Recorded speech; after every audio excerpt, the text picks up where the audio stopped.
I recently faced my own worst nightmare. A couple of fake HOA officers tried to evict us and aimed a gun at my 82-year-old grandpa. And their excuse? They said it was an emergency order to get us to move. Funny thing is, the only thing tested that day was how fast they ended up in cuffs. Let me start from the beginning. My name is Cal Reynolds, and this all started because my grandpa's acre of land is the only spot in the whole subdivision with real trees. We live in Creekwood Estates, North Carolina, the kind that were here long before the vinyl fences and the matching mailboxes. Betty Brown, the president of our homeowners association, hates those trees. She calls them a hazard. I call her Karen, but never to her face. Grandpa Jack just calls her that woman. He fought in Vietnam. He knows a thing or two about hazards, and Betty in a golf cart isn't one of them, or so we thought. The trouble began on a Tuesday. I walk out to get the mail, and our mailbox is not just dented, it is smashed flat. The post is bent clean over the box itself, looking like a crushed soda can. Mail is scattered in the ditch. Some of it is ripped open. My jaw gets tight. This was not a car accident. The tire tracks in the soft shoulder are deep, deliberate. Someone stopped, got out, and used a sledgehammer or something like it.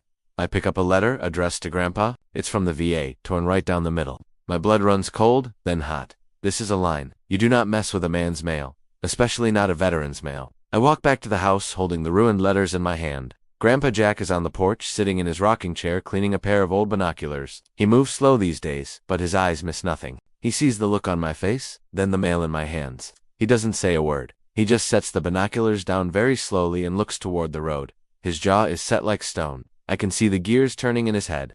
He's not thinking about the mailbox. He's thinking about the move after this one. He always thinks 3 moves ahead. They're getting bold, I say. He just nods. People get bold when they think there are no consequences, he says, his voice a low rumble. He stands up a little stiff in the knees and walks over to me. He takes a piece of the torn mail, looks at it, and then looks back at the road. Federal offense, he says. It is not a question, it is a statement of fact. I know, I say. I'm calling the postal inspector. He nods again. Good, get a name, get a file number, get a direct line, no switchboards. That's Grandpa, always methodical, always about the details. While I am on the phone, he goes to the garage. I hear the clang of metal. He comes back out with a new steel post. It is twice as thick as the old one. He also has a bag of concrete mix and a shovel. He doesn't wait for me. He just starts digging a new hole right next to the old one. Deeper this time. He is 82 years old, digging a hole for a new mailbox post like he is 40. Stubborn does not even begin to describe him. I finish the call with the Postal Inspection Service. The agent on the other end, a guy named Martinez, sounds serious. Mail theft and destruction of mail property, especially when it looks targeted, gets their attention. I give him Betty Brown's name. I tell him about the ongoing dispute over our land, how she wants us to sell it to the homeowners association so they can build a community pickleball court. A pickleball court over my grandpa's oak trees. Martinez tells me to document everything, to take pictures, to keep a log. Martinez said he was already working a case in our county and could swing by if needed. As I hang up, I see it. A black SUV. It drives slowly down our street, slows down even more as it passes our house, and then speeds up. It has no license plates, just a dealer tag frame with nothing in it. I feel a chill go down my spine. It is one thing to have a petty tyrant like Betty making threats in a newsletter. It is another thing entirely to see a black SUV with no plates casing your house in broad daylight. Window slides down. A phone flashes. The driver snaps me, then the house. He smiles. No humor? Nice mailbox, he says flat. The SUV idles long enough to fog the air, then rolls on. My skin crawls. Grandpa never looks up. One more shovel of dirt. They want you to flinch, he says. Don't. I look at Grandpa. He is still digging. One shovel full of dirt at a time. He knows what this is. It is an escalation. A big one. The smashed mailbox was not just vandalism. It was a message, and the SUV is the exclamation point. They are not just trying to annoy us anymore. They are trying to intimidate us. I look at my grandpa, his back straight, his movement sure and steady, and I know one thing for sure. They picked the wrong family to scare. This is our home. This is our land. And we are not going anywhere. The hole for the new post is almost 3 feet deep. Now Grandpa is not playing games. He is setting a new anchor, both literally and figuratively. He is showing them that for every action they take, we will have a reaction. Ours will be stronger, it will be smarter, it will be legal, but it will be absolute. The sun is starting to set, casting long shadows from the oak trees that Betty hates so much. The new mailbox post is ready to be set in concrete. It looks less like a mailbox post and more like a defensive barrier. And as I look at it, I realize this is just the beginning. The fight for this 1 acre of land is about to become a whole lot more serious. The question is, how far will they push, and what else is my grandpa planning? He wipes a bead of sweat from his forehead with the back of a gloved hand and looks at me. Cal, he says. His voice even, "Go get the security cameras from the closet. The good ones." He was already a step ahead. He knew this was coming. He was prepared. And as I go to get the cameras, I wonder what else he is prepared for. The black SUV was a clear threat, a promise of more to come. It told us we were being watched. And now we are going to be watching back.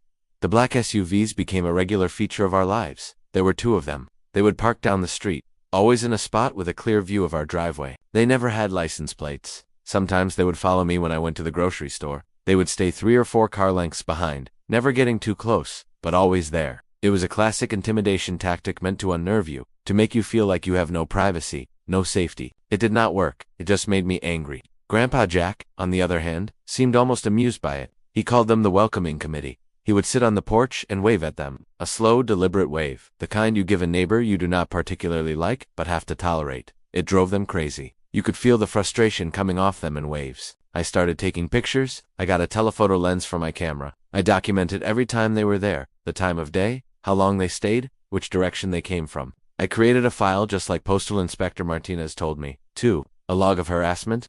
The men inside were always the same 2 guys. Big guys. The kind of guys who looked like they played football in high school and never stopped trying to intimidate people. They wore cheap polo shirts with a little embroidered logo on the chest, an eagle holding a gavel. It was the official logo of the Creekwood Estates Compliance and Safety. Board a fancy name Betty Brown made up for her goon squad. I did a little digging online.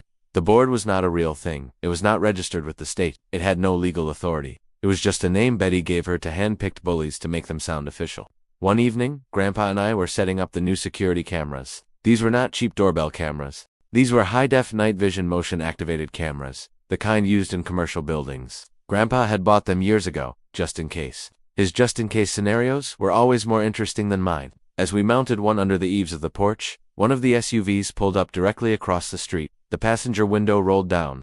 One of the men, the one with a thick neck and a permanent scowl, just stared at us. He wanted us to see him. He wanted us to be afraid. Grandpa did not even look at him. He was focused on tightening a mounting bracket. "Hand me the 3/8 wrench, Cal," he said, his voice perfectly calm. I handed it to him. I could feel the guy's eyes on my back. It was an ugly feeling.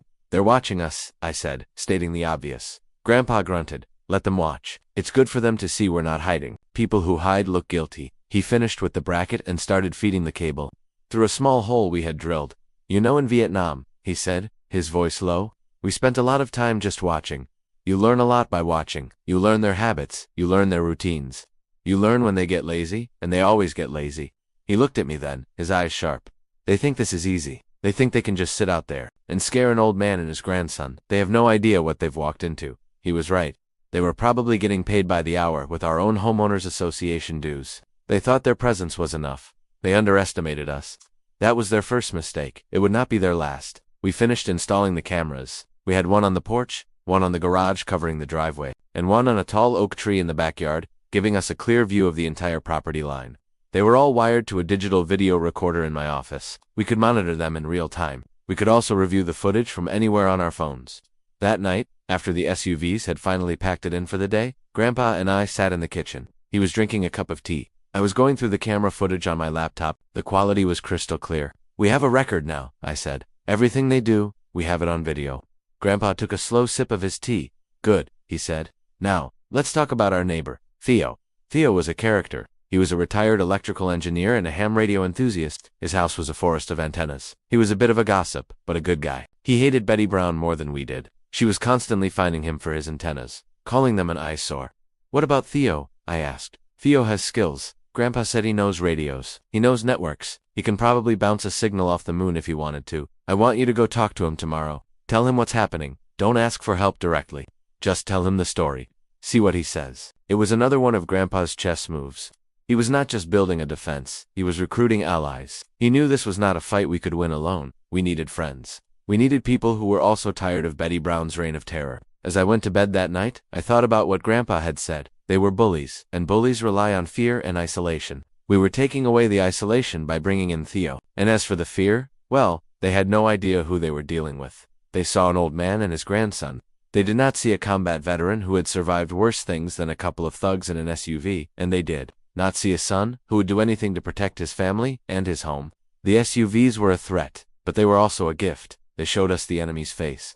And now we had a plan. The game was changing. They thought they were the hunters. They were about to find out they were the ones being watched. The next phase of their brilliant plan was to turn off our lights and our water. It happened on a Thursday night just after 10 o'clock. I was in my office reviewing the day's camera footage. The SUVs had done their usual routine. Park, stare, leave. Nothing new. Then everything went black. The computer screen, the lamp, the digital clock on my desk, all dead. I sat there in the sudden total darkness. My first thought was a power outage. I grabbed my phone from my pocket. Its screen a blinding white in the black room. I checked the utility company's outage map. Nothing, no reported outages in our area. I walked to the window and looked out. Every other house on the street was lit up. The streetlights were on. Even Betty Brown's house 2 doors down was blazing with what I called her look-at-me landscape lighting. It was just us. Our house was a black hole in the middle of a lit-up neighborhood. I went to the breaker box in the garage. All the breakers were in the on position. I flipped the main breaker off and on again. Nothing. The silence in the house was absolute.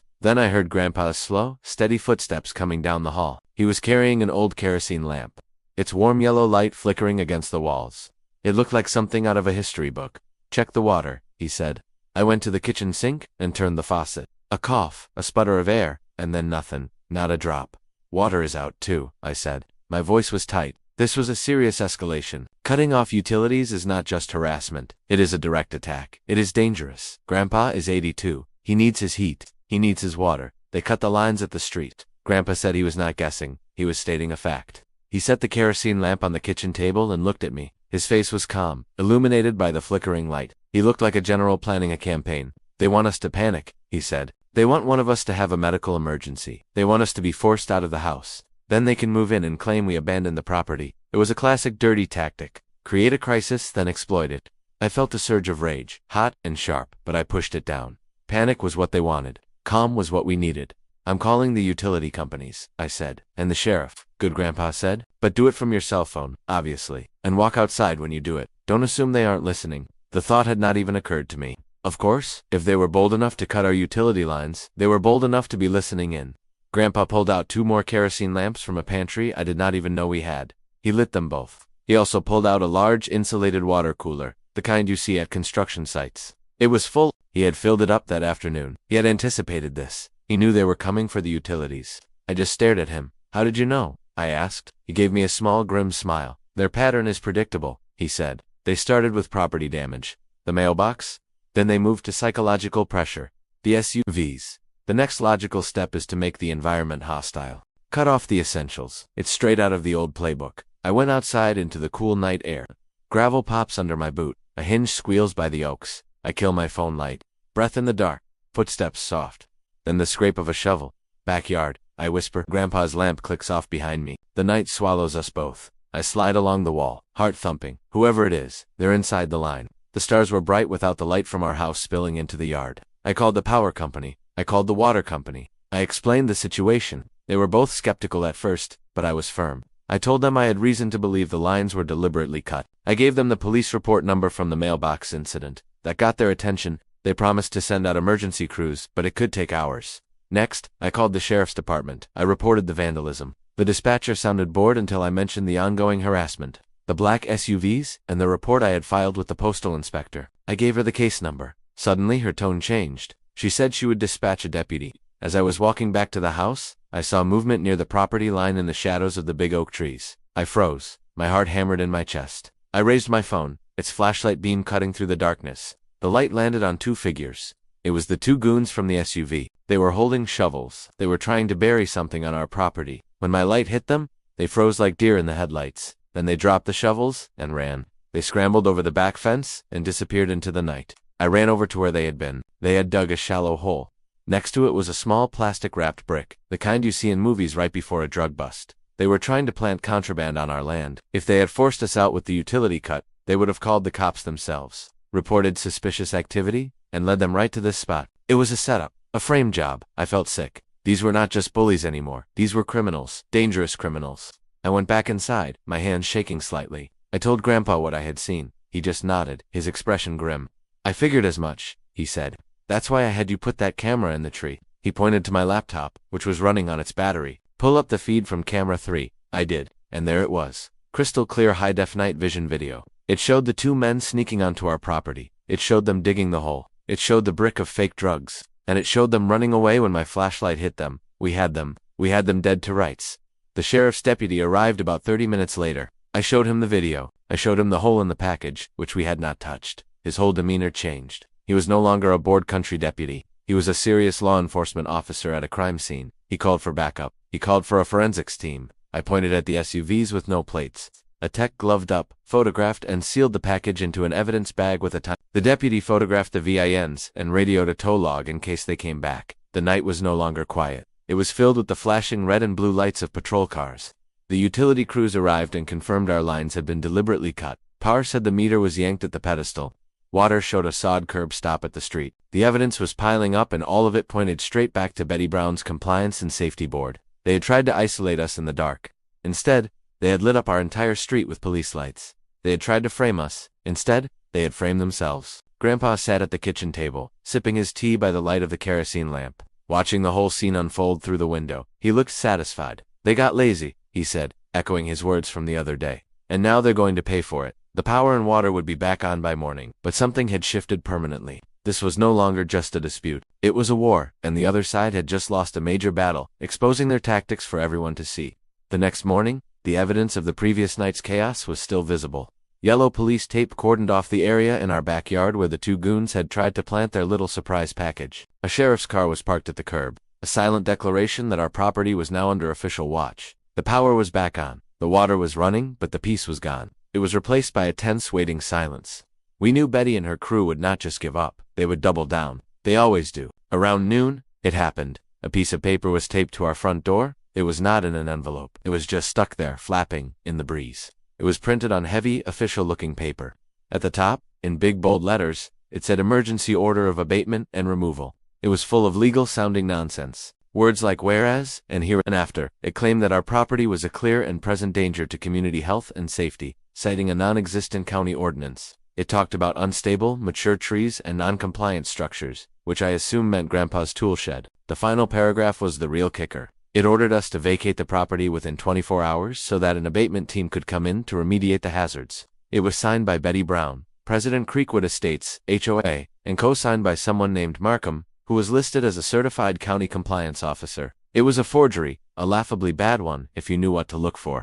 The county seal was a blurry pixelated image they had clearly copied from the internet. The ordinance number they cited did not exist. I looked it up, and the signature of the supposed county compliance officer was in the exact same handwriting as Betty's. She had not even tried to disguise it. They thought a scary-looking piece of paper would be enough. They thought we would see the official-looking seal, the legal jargon, and the 24-hour deadline, and we would panic and run. They were trying to bypass the courts, bypass the law, and seize our home with a piece of paper they printed on Betty's home office computer. I took the paper to Grandpa. He was on the porch reading a book on military history. He put on his reading glasses, took the document, and read it slowly. He read it twice. He did not get angry, or even seem surprised. A slow smile spread across his face. It was not a happy smile. It was a predator's smile. "Well," he said, folding the paper neatly and tapping it on the arm of his chair. "This is a gift." Grandpa hands the paper back like it's a dead snake. He taps the seal. "See the eagle? That's a pelican." I squint. He's right. Pelican County. He snorts. "This county doesn't have pelicans." He pockets his phone. "Call Martinez, then the sheriff, then Theo." He points to the kitchen, "and make coffee strong." "Plan?" I ask. "Simple," he says. "Cameras on, porch clean, smiles ready. We let them hang themselves." "It's a forged eviction notice," I said, my voice seething.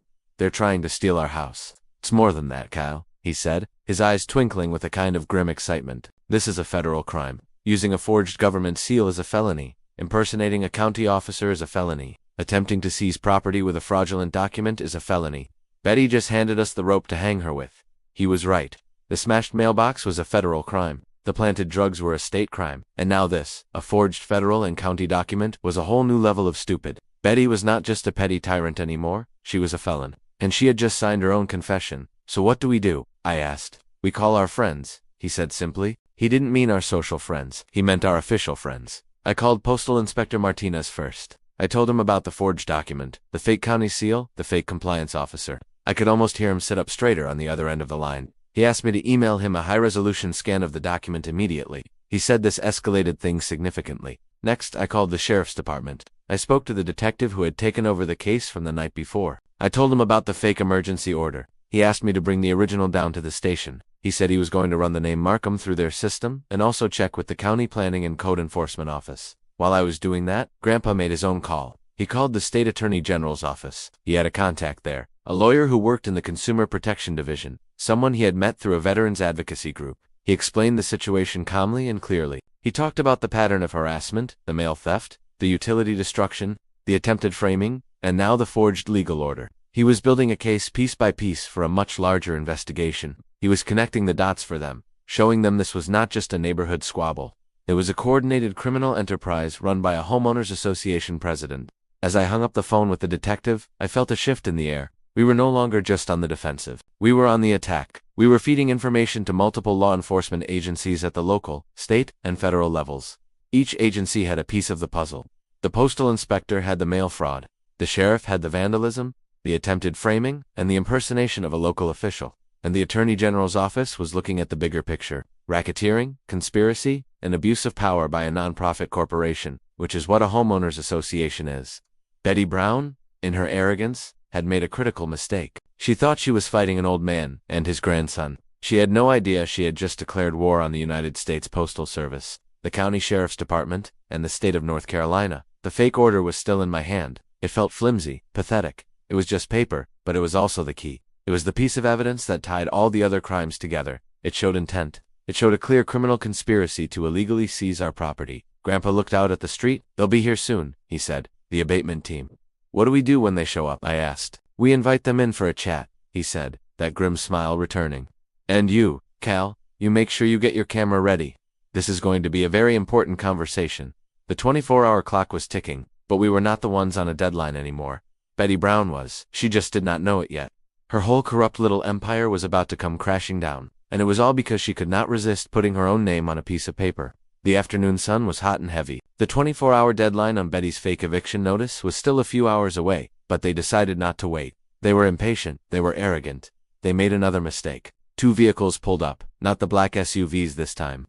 These were white panel vans with that same stupid Creekwood Estates compliance and safety logo on the side. The 2 goons from the other night got out of the first van, the ones who tried to plant the drugs. Out of the second van came 2 more men dressed in the same cheap polo shirts. One of them was holding a clipboard and trying to look official. This was him. This must be Markham, the fake county officer. I was standing on the porch. Grandpa was in his rocking chair right beside me. He looked perfectly relaxed, like he was just enjoying a sunny afternoon. My phone was in my pocket, already recording audio. I had another camera, a small one, set up on the porch railing, aimed right at the bottom of the steps. They marched up our driveway like they owned the place. The man with the clipboard, Markham, stopped at the bottom of our porch steps. He was a short, weaselly man with a bad comb-over. He puffed out his chest, trying to look imposing. It did not work. "Jack Reynolds," he said, looking at Grandpa. Grandpa just rocked slowly. He didn't answer. He just looked at him. Markham cleared his throat, flustered by the silence. "I am Officer Markham with the County Compliance Division. We are here to enforce an emergency abatement order. You need to vacate the premises immediately." I stepped forward. "We're not going anywhere," I said, my voice calm and even. "And you're not a county officer." We checked. "There is no Officer Markham in any county department." The man's face turned a pale shade of pink. He was not expecting that. He looked at his 2 muscle-bound cronies, a flicker of panic in his eyes. "This is a legal order," he stammered, waving the paper from his clipboard. "You are interfering with a county-sanctioned action. That's a forged document," I said, my voice getting louder, clearer for the benefit of the recording. "The county seal is fake. The ordinance number is fake, and your signature is a forgery. You are impersonating a public official. That is a felony." The 2 big guys shifted their weight. They were not paid to think. They were paid to intimidate. One of them, the one with the scowl from the SUV, put his hand on the butt of the pistol, holstered on his hip. It was an open-carry holster designed to be seen, designed to scare people. Grandpa stopped rocking. He stood up slowly. He put his hands behind his back in a casual, non-threatening posture, or so it seemed. I knew better. I knew my grandpa. I knew that his right hand was now wrapped around the grip of the Colt. 1911 from 1948. He always kept tucked in the small of his back. He never went anywhere without it. It was a part of him like his wallet or his keys. He stepped forward, standing next to me, his eyes locked on the goon whose hand was on his gun. Grandpa's face was a mask of calm resolve. He looked old, frail even, but his eyes were like steel. "Son," Grandpa said, his voice low, but carrying a weight of absolute authority. It was the voice of a man who had given orders in the middle of a firefight. "You need to take your hand off that weapon. You are on my property. You are not a law enforcement officer. And if you pull that gun, I will consider it a direct threat to my life and the life of my grandson. You will not like what happens next." The air grew thick. The world seemed to slow down. The goon's eyes widened. He was looking at an old man in a flannel shirt, but he was hearing something else entirely. He was hearing a promise. A deadly serious promise. He hesitated, his hand twitched on the grip of his gun. His partner, the other big guy, looked nervous. This was not in the script. They were supposed to encounter a scared old man, not a stone-cold warrior, who looked ready to die and take them with him. Then the first goon made the stupidest decision of his life. He drew his weapon. He did not point it at Grandpa, not yet. He just pulled it from the holster, holding it down by his side. It was a show of force, a final, desperate attempt to regain control. Grandpa did not flinch. He just watched the man's eyes. Behind his back, I knew his finger was on the trigger of his own gun. He was ready. This was the moment, the point of no return. The fake cop, Markham, looked like he was about to faint. Now, let's all be calm, he squeaked. But it was too late. The line had been crossed. The man with the gun took a step forward, raising the pistol. He pointed it directly at my grandpa's chest. Grandpa tilts his chin. Last chance. Hand off the gun. Hands on your head. Donnie swallows. Theo booms. Breaking news.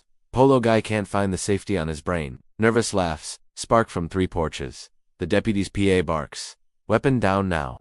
The muzzle dips. Not enough. And that is when everything changed. From down the street, a new sound emerged. The sound of a siren. A real one. Getting closer fast. At the same time, my neighbor Theo's voice crackled to life from a small speaker I had placed on the porch railing. We are live, Cal. The whole neighborhood is watching, and it looks like the cavalry has arrived. The goon with the gun looked confused. He glanced down the street toward the siren. He looked back at Grandpa. He looked at the speaker. His brain could not process it all. He was just a thug in a polo shirt, and he had just pointed a gun at an 82-year-old war hero in front of a live audience with the real cops just seconds away. His face crumpled. The tough guy act vanished, replaced by pure uncut panic. He had stepped into a trap he didn't even see, and the jaws were snapping shut. The moment hung in the air, thick and heavy like summer humidity. The goon's gun was pointed at Grandpa's chest. Grandpa's hands were still behind his back, his own weapon hidden but ready. The siren was screaming, getting closer with every heartbeat. And then Theo's voice, a beacon of glorious chaotic energy, blasted from the little speaker on the porch rail. That's right, folks. You are seeing this live, courtesy of the Creekwood Unofficial Neighborhood Watch. Broadcasting on all available frequencies. We have an unidentified male in a very unflattering polo shirt pointing a firearm at 82-year-old war veteran Jack Reynolds. Someone get this man a fashion citation and a long prison sentence. Theo is a genius. My live stream from my phone was being sent directly to his house via a private Wi-Fi link. He was then taking that feed and rebroadcasting it, not just on the internet, but over his ham radio rig. He was a one-man news network. His running commentary was absurd, hilarious, and utterly devastating to Betty's goons. The man with the gun, whose name I later learned was Donnie, looked completely bewildered. He lowered his pistol an inch, his eyes darting between Grandpa, the approaching siren, and the disembodied voice narrating his downfall. Tell your grandpa to stand his ground, Cal, Theo's voice boomed. He looks like a Statue of Liberty, but with more grit. The viewers are loving it. We've got people tuning in from the next county over. The effect was instantaneous. Doors up and down the street started opening. Neighbors who had probably been watching from their windows were now stepping out onto their lawns. They were holding their phones, watching the stream, and now seeing it happen in real life. The isolation Betty had counted on was gone. We were not alone. We were surrounded by witnesses. A bright red pickup truck screeched to a halt at the end of our driveway. It was Mr. Henderson from 4 houses down. He got out holding a tire iron. He just stood there watching, a silent, menacing presence. Then Mrs. Gable from across the street came out. She was holding a garden rake like a spear. The fake compliance officer, Markham, saw the neighborhood turning on him. His face was ashen. Pack it up, let's go, he shrieked, his voice cracking, but it was too late. A county sheriff's cruiser, lights flashing, roared up the street and blocked the 2-panel vans in. A second cruiser pulled in right behind it. 2 deputies got out, their hands on their own holsters. They were not playing games. Sheriff's Department, drop the weapon now. One of the deputies yelled. Donnie, the goon with the gun, froze. He was trapped. He looked at Grandpa, then at the deputies. The fight went out of his eyes. He slowly, clumsily placed his gun on the ground and raised his hands. The other 3 goons followed his lead, their hands shooting up into the air. Grandpa finally relaxed. He brought his hands out from behind his back, empty. The Colt was still tucked away, its job done without ever being seen. That exact frame, his hands behind his back while a fake cop aimed, was all the internet needed. He had won the standoff without ever showing his weapon. He had won it with pure, unadulterated nerve. As the deputies cuffed Donnie and his friends, another car pulled up. It was an unmarked sedan. A man in a suit got out. He had a badge on his belt. It was Postal Inspector Martinez. He quoted our original case number, so every report stayed linked. He walked right past the deputies and came up to our porch. He nodded at Grandpa, then at me. Mr. Reynolds, Cal, he said, his voice all business. I think you have a few things that belong to me. He meant the men who stole it.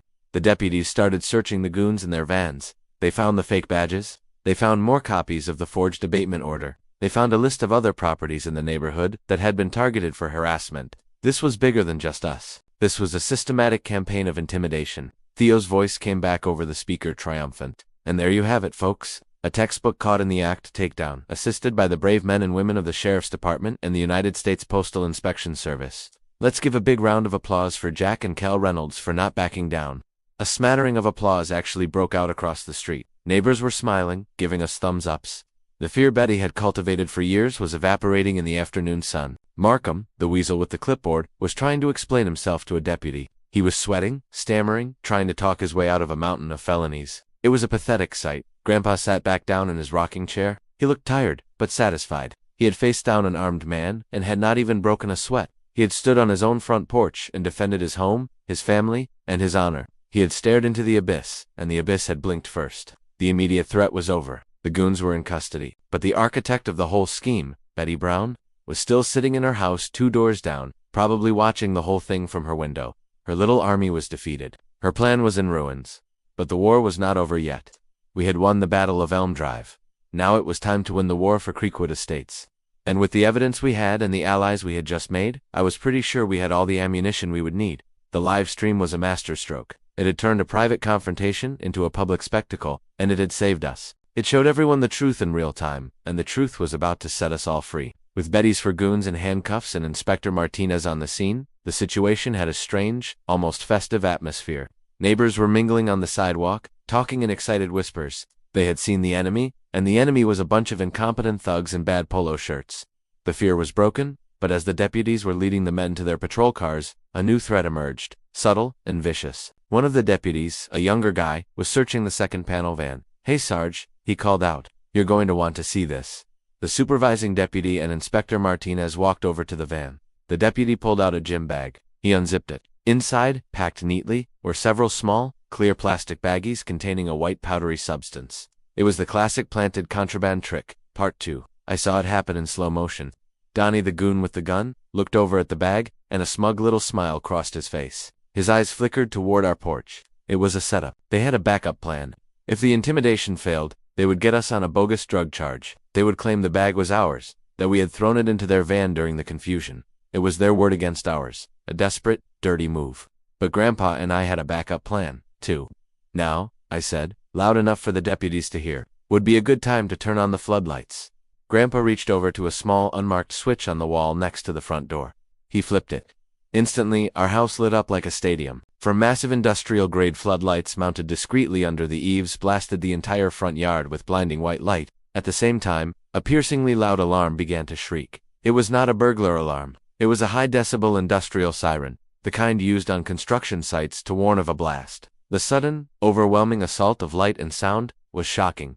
The deputies flinched. The neighbors gasped. The 4 goons winced in pain, their smug expressions vanishing. "What the hell is that?" the sergeant yelled over the noise.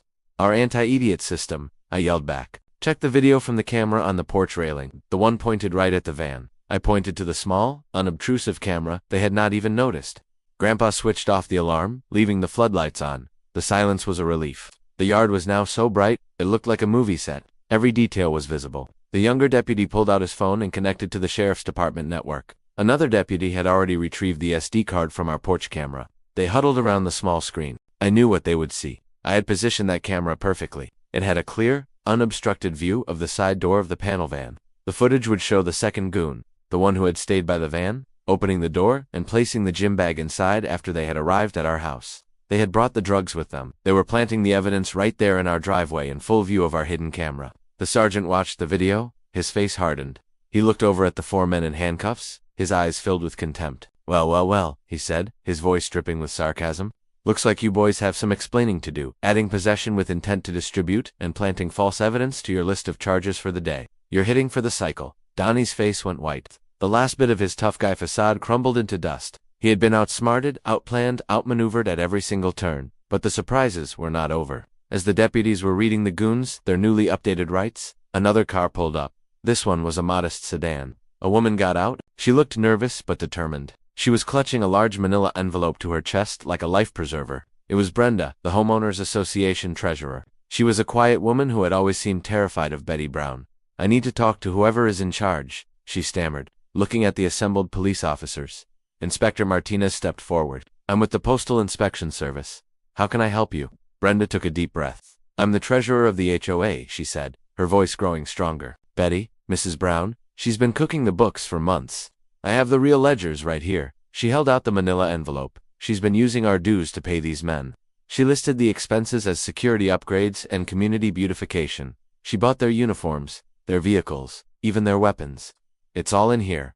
All the invoices, the canceled checks. She spent over $50,000 of our money on this private army." A collective gasp went through the crowd of neighbors. Their money, their dues, had been used to fund a criminal enterprise to harass and terrorize their own neighbors. The floodlights illuminated the scene perfectly. The disgraced goons, the planted drugs, the brave whistleblower with the secret ledger. It was a tableau of corruption and its downfall. Theo's voice crackled over the speaker one last time, a perfect punctuation to the moment, and the plot thickens. "We have a whistleblower. Folks, the treasurer has flipped. I repeat, the treasurer has flipped. This is better than television." Inspector Martinez took the envelope from Brenda. He looked through the top few pages, his eyebrows rising. He looked over at the sheriff's sergeant. The sergeant just nodded. This was the final nail in the coffin. This was the paper trail that connected Betty Brown directly to every crime that had been committed. The fake badges, the planted contraband, the guns, the vans. It was all paid for by the very people she was supposed to be serving. Grandpa leaned over to me, a small, proud smile on his face. "Chess, not checkers, Cal," he whispered. "Always chess. They came with force and lies. We answered with patience, cameras, and proof. Step by step, they trapped themselves. Chess, not checkers," Grandpa said. The floodlights stayed on, a beacon of truth in the gathering dusk, shining a harsh, unforgiving light on the wreckage of Betty Brown's little kingdom. The arrival of Brenda, the treasurer with the secret ledgers, was like dropping a match into a puddle of gasoline. The whole investigation, which had been simmering at a low boil, suddenly exploded. Inspector Martinez and the sheriff's sergeant took one look at the documents, the invoices for the panel vans, the receipts for the polo shirts, and the tactical gear. The checks made out to security consultants who were actually just thugs for hire, and they knew they had everything they needed. The sergeant got on his radio. He did not call for another deputy. He called his captain, and he told the captain to loop in the district attorney's office. This was no longer a simple case of harassment. This was organized crime. Brenda, looking relieved to have finally unburdened herself, gave a full statement to a detective right there on the sidewalk. She explained how Betty had bullied the board into approving the expenditures, how she had falsified meeting minutes, and how she had threatened anyone who questioned her. As she spoke, more neighbors came over, drawn by the drama. They started sharing their own stories, stories of absurd fines, of threats, of Betty's vindictive enforcement of petty rules. It turned out we were not her only targets. We were just the only ones who had fought back so effectively. While all this was happening, I noticed Grandpa Jack was gone from his rocking chair. I glanced around and saw him standing at the edge of our property, talking quietly with Theo. Theo was nodding, a serious expression on his face, a rare sight for the usually jovial ham radio operator. Grandpa was giving him instructions. Another move on the chessboard. About an hour passed. The 4 goons had been taken away. The crime scene techs had finished documenting the vans and the planted evidence. The crowd of neighbors had thinned a little, but a core group remained, buzzing with a newfound sense of community and rebellion. Then we saw them, a convoy of official vehicles turning onto our street. This was not just a couple of patrol cars, this was the real deal. 2 state highway patrol cruisers, their distinctive silver and blue colors gleaming under the streetlights. Behind them were 2 more unmarked sedans, the kind that screamed government agent. They pulled up and parked in a neat, professional line right in front of Betty Brown's house. The house that had been blazing with light all night suddenly went dark. Every single light went out. She was trying to hide. It was a pathetic, childish gesture. A man in a sharp suit got out of the lead sedan. He was flanked by 2 state troopers in their campaign hats. He had an air of calm, unshakable authority. He walked over to Inspector Martinez and the sheriff's sergeant. They spoke for a few moments, and Martinez handed him the manila envelope full of Brenda's ledgers. Davenport said they already had probable cause prepped. A judge signed emergency warrants electronically minutes ago. The man in the suit was from the state attorney general's office. Grandpa's phone call had paid off. They had been monitoring the situation, waiting for the right moment. The standoff and the discovery of the financial records was that moment. The man from the AG's office, whose name was Davenport, walked up Betty's driveway. He had a warrant in his hand. He knocked on the door, a loud, firm knock. "Betty Brown," he called out, his voice echoing in the quiet street. "This is the State Attorney General's office. We have a warrant for your arrest and a warrant to search these premises. Open the door." There was no answer, just silence from the dark house. Davenport did not waste any time. He nodded to one of the troopers. The trooper retrieved a steel battering ram from his trunk. 2 troopers lined up, and with a single powerful strike, they breached the front door. It splintered and flew open with a sickening crack. They swarmed into the house, flashlights cutting through the darkness. "State police, show us your hands." We heard a shriek from inside. A moment later, they emerged. They were escorting Betty Brown. She was in her pajamas. Her hair was a mess. Her face, usually a mask of smug superiority, was a crumpled mess of fear and disbelief. She was in handcuffs. As they walked her down her own driveway, past the neighbors she had terrorized for years, she saw us. She saw me and Grandpa standing on our porch, her face twisted into a snarl of pure hatred. "You," she screeched, her voice raw. "You did this. You ruined everything." Grandpa just stood there, his expression unreadable. He did not say a word. He did not have to. The sight of her being led away in disgrace was statement enough. The neighbors were silent. No one cheered. No one gloated.